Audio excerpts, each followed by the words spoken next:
D'abord, l'essentiel de l'actualité avec vous, Fanny, et ces 6000 avions d'Airbus A320 cloués au sol. Oui, 6000 exemplaires de cet avion le plus vendu au monde, immobilisé aux quatre coins de la planète. Un rappel en urgence d'Airbus à la suite d'un défaut de logiciel de commande qui a été repéré le 30 octobre dernier aux États-Unis. L'équipement avait été jugé vulnérable aux radiations solaires. Les remplacements et mises à jour du logiciel pourraient prendre quelques heures à plusieurs semaines. Hier, 35 vols au départ des aéroports français ont dû être annulés. Et ce matin, à notre micro, le ministre des Transports donnait des nouvelles plus rassurantes.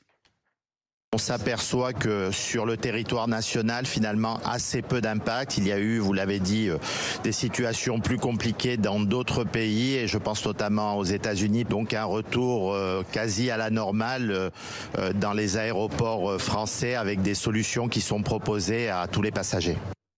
Également dans l'actualité, 2 jours après l'évasion de 2 détenus de la prison de Dijon, l'un des fugitifs est toujours recherché. Un homme de 19 ans qualifié par le procureur de Dijon de potentiellement dangereux, condamné à une dizaine de reprises déjà.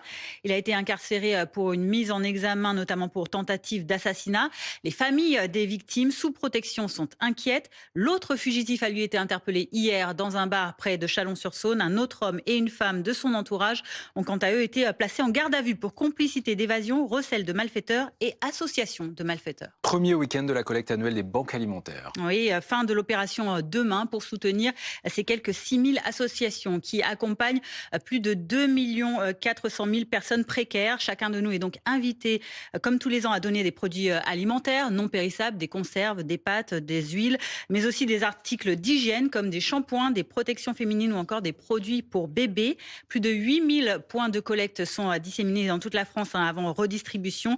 Des collectes importantes puisqu'elles représentent 1/10 tous les ans de l'approvisionnement de ces banques alimentaires.